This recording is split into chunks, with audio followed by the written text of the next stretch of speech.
Hello everyone, and welcome to The Explainer. Today we are focusing on a strictly clinical documentation of a market DNA cycle initialization. Just as a reminder, we're dealing with a proprietary geometric system here, so our only goal today is pure objective observation of the data that's been provided. Okay, let's dive into this. We've got a highly structured agenda today, and we're going to strictly follow these predefined reporting steps. We'll start with the system rules and disclaimers, move into asset and cycle initialization, check out the Phase 1 entry coordinates, detail the risk and position sizing, chart the structural destinations and targets, and finally wrap up with our cycle documentation conclusion. First up, system rules and disclaimers. Before we even look at a single data point, we absolutely must establish the strict boundaries of this explainer. Let's read through this compliance baseline objectively. First off, this is not financial advice. A maximum leverage above 10 is strictly prohibited. You must not invest essential personal funds. Keep in mind, this explainer is strictly for public model documentation only, and we'll be keeping a neutral, documentary tone throughout.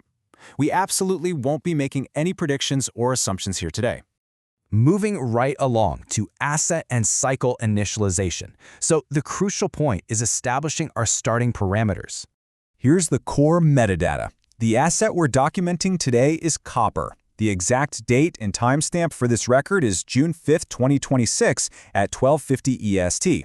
Our cycle ID is copper_4_1, and the cycle name is copper_cycle3_phase 2. And as you can see, we can confirm that we are currently documenting Phase 1 of this proprietary geometric system. Next up is Phase 1 entry coordinates. We're transitioning now to the visual geometry of the fixed chart. And remember, we'll only be narrating visible events and user-provided data. And this brilliantly illustrates the predefined structural destinations. Now, please notice that this chart is completely fixed exactly as presented. We're just observing the structure exactly as it stands. We aren't adding to it, we're not extending it, and we are certainly not analyzing the underlying model. Based strictly on the visual data in front of us, let's report the exact price coordinates. The primary entry, point M, sits at 6.4005. The secondary entry, point PC, is at 6.2704. And the calculated mean entry, which is just a simple arithmetic reality derived from those 2 points, is exactly 6.3354.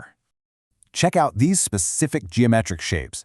They act as geographical coordinates on the screen for the system, labeled simply as Triangle 1, Triangle 2, Triangle 3, and the trapezoid. We are mapping these explicitly to their locations, but we're absolutely not interpreting or defining their underlying logic. Section 4. Risk and position sizing. We're moving on to the system's mathematically calculated parameters now, still keeping that clinical documentary delivery. Let's neutrally narrate these exact system inputs. The trapezoid time duration is 20 days. The third triangle domain percentage is 5.32%. The risk coefficient is exactly 2. The contract size is 10,000 units. And the hypothetical capital we're working with is $100,000. I'm putting this out because these are the required fixed components necessary for the mathematical calculation we're looking at next. I'm going to pause right here to read this structural keystone verbatim. Both trade sizes are calculated using the hypothetical capital, the investor's maximum allowed drawdown, the third triangle domain percentage, the risk coefficient, and the contract size. So as a direct result of that specific formulation, the definitive mathematical output dictates that each trade size equals 0.37. And that brings us to our calculated risk preview metrics, based entirely on those structural constraints we just discussed. The expected max drawdown is 5%, which comes out to $5,000. The expected low price domain calculation sits at 5.6613. And finally, the total calculated position size is 7.41. Moving right along to structural destinations and targets. Let's move to and see how this builds our predetermined structural endpoints. Re-anchoring ourselves to the fixed structural view, I want to reiterate once again that we are simply documenting predefined points in geometric space. Reading these 3 fixed targets purely as absolute numerical values. We've got target 1, which is the mirror or lower trapezoid contact, set at 6.424.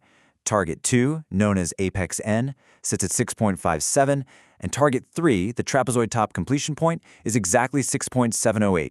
just documented coordinates presented without any forecasting of whether they will actually be reached.